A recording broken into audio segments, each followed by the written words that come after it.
I'm Trey Biles, Parker police officer. I'm Aisha Henry, the Parker clinician for the community response team. Excellent. People might want to know a little bit, Aisha, tell us about your background. Yeah, so I went to the University of West Florida and got a bachelor's in psychology.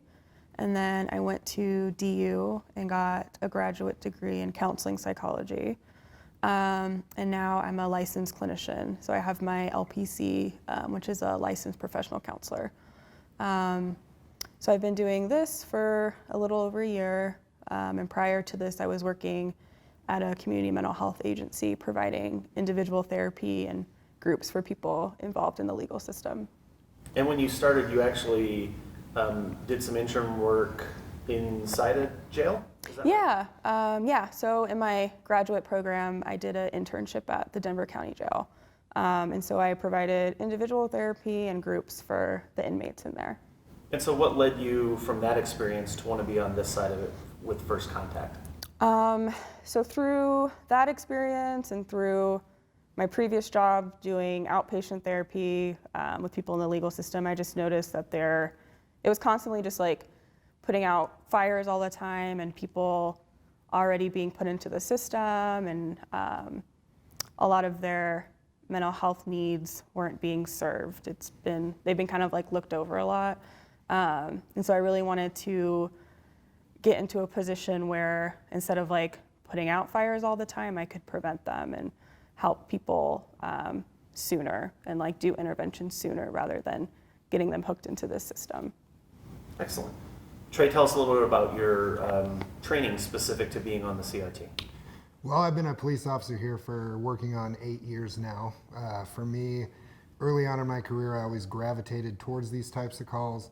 I realized there was kind of a lack of assistance, I think, moving forward for people when they have a crisis.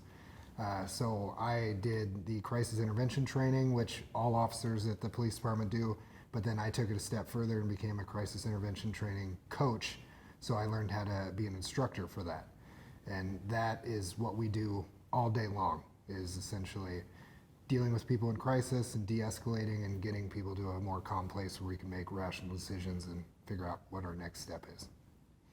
How has this training changed how you do your job? The training in of itself has really kind of assisted me in being able to kind of look past the immediate situation, figure out what's actually going on, what's causing people to act the way that they are. It makes me more calm when dealing with people in an excited state because I want them to match where I'm at, and then it just overall makes the situation going to end more smoothly. Aisha, tell us about the aspect of follow-ups and how successful that makes the program that you guys are dealing with these people more than just once, that is a prolonged interaction. Yeah, it's pretty unique because we have case managers who work with us as well, and they ride with us about once or twice a week, so they're able to actually meet people out in the field too. But we do like the original crisis call, and then after that, our case managers, or sometimes ourselves too, depending on what they need, follow up with the person and just help them follow through with like the resources that we're given. For a lot of people, it's just very overwhelming. The mental health system is really hard to navigate by yourself a lot of times. And so our case manager helps do that, and it just, I think, creates a more like sustainable treatment and people actually follow through more.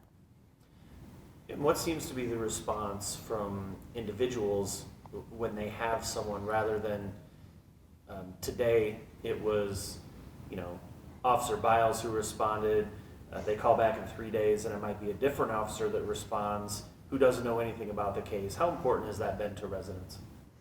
Super important. Like, we build rapport with a lot of people. They get very comfortable with us. A lot of people get very just kind of anxious or just a little frightened sometimes when they see like police officers. And so the ability to have like the same officer there, I think, really helps people just feel more comfortable and open up a little bit more. They have our numbers, so they can call us. Yeah. Trey, tell us about then people calling and at the same time you being notified, hey, you need to follow up with this person when we haven't seen them. Explain those to us a little bit. Yeah, I mean, we'll have people, like during the day, we'll have follow-ups that we need to go meet with people. Like our case manager may have somebody that isn't cooperating, and yes, this stuff is voluntary, but at the same time, if they're just not there yet and they need to be spoken to again and kind of let them know that everything's okay and that we're here to help them, and that's what pushes them over the edge to deal with the case manager, that's what we can do.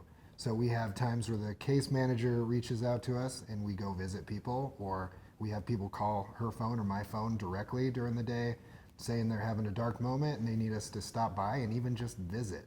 And we do that. We don't necessarily take people places every time we go see them. We sometimes just go to their house and talk to them for a while and then we leave.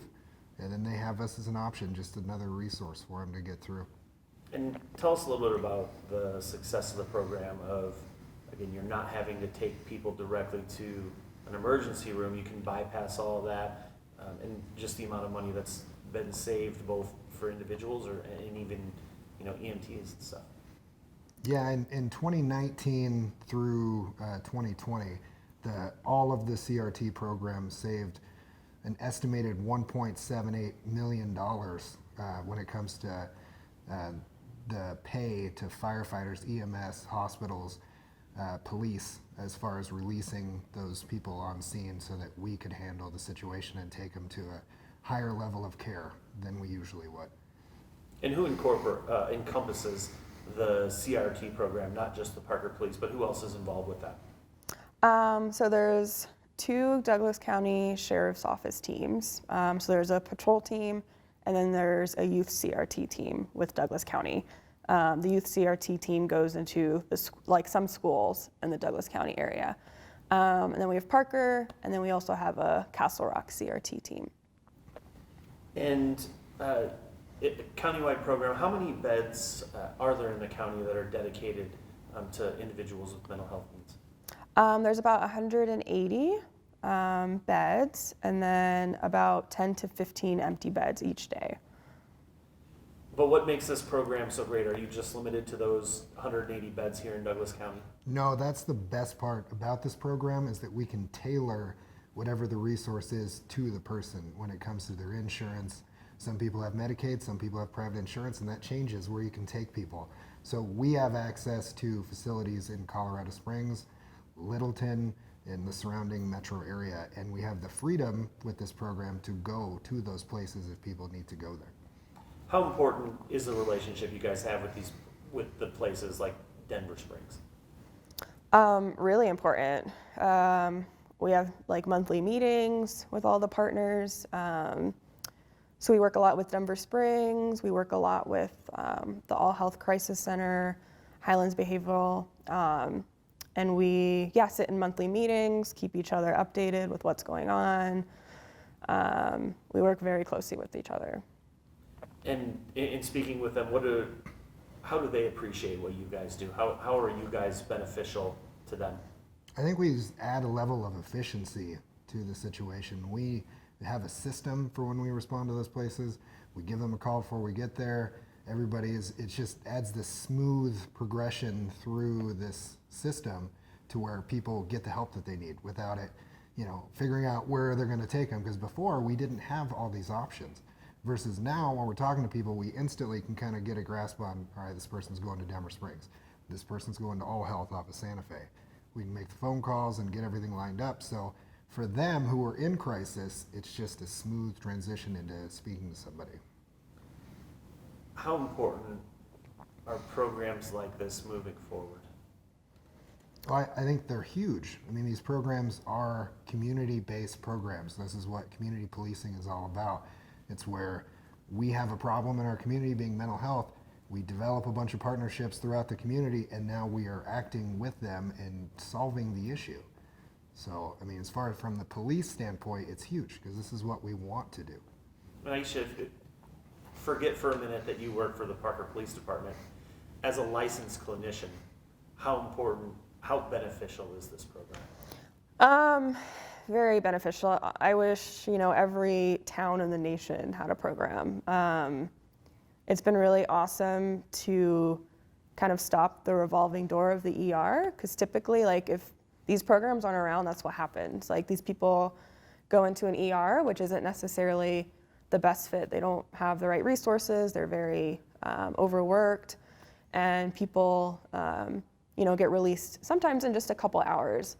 And so being able to actually get people to places where they specialize in like mental health, and they're gonna have those people and those resources, stops that revolving door and stops, maybe another crisis from happening. How important is it speaking with a licensed clinician immediately when the crisis is happening versus a few days later after they've been taken to the ER? It's very important. Oftentimes when somebody's in crisis, it's, one of the worst moments of their life. And so being able to talk to them there in that moment has been really helpful, and then being able to funnel them through the proper channel to get more care. And then sometimes, sometimes people don't necessarily have to get put on a mental health hold. There's a lot of instances where people can stay in their home with a safety plan, with family around, and not necessarily have to go to like an ER or to a mental health facility. And so being able, being somebody who's trained in that, I'm able to kind of help assess the situation and decide, I think this person actually might be, safe in their own home, and it's probably better here for them rather than bringing them through the ER or to one of those facilities. And before this program, that didn't exist. We would respond out, assess based on very vague criteria of like, are they a danger to themselves, others are gravely disabled, and there was no leaning one way or the other. It was, we had to make a decision. People, most of the time, I think the statistic was 88% of those ended up as mental health holds, because we're going to err on the side of caution because we don't want something bad to happen, versus now we have Aisha or the other clinicians in the program, and we don't have to do that anymore. There are lots of cases, like she said, where we leave people in their house and set up resources that day because they don't need to go to a hospital. They don't need to go somewhere else. Last question, so both of you can answer. What makes this so enjoyable for you guys? Why do you like doing this so much? So many reasons. I like to be out in the community. I don't like sitting at a desk all day. And the thanks that we get, and like the gratitude that people give us, and the fact that like sometimes people have no idea like that programs like this exist. And they're like, wow, this, has really made a difference, and this has really helped. And, just hearing that on, we hear that a lot. And it's really nice. And I feel like we're really making an impact. And I hope that programs like this just spread more and gain more attention. And it really does good. Yeah, just adding on to that, it's the same thing for me. Like, it used to be, as a police officer, you show up on the worst day of someone's life, you get through it, move forward, and then it's done. It's over. And sometimes you never got to figure out like how they ended up or what happened, unless there was court or something like that. But in this program, we have this level of accountability built in where we get to visit with these people when they're doing well. We get to see them happy and doing well and moving forward with their life, and get a lot of thanks. And it makes a huge difference when you get to actually just see the result of something that you're doing. Excellent. Thank you. Yeah.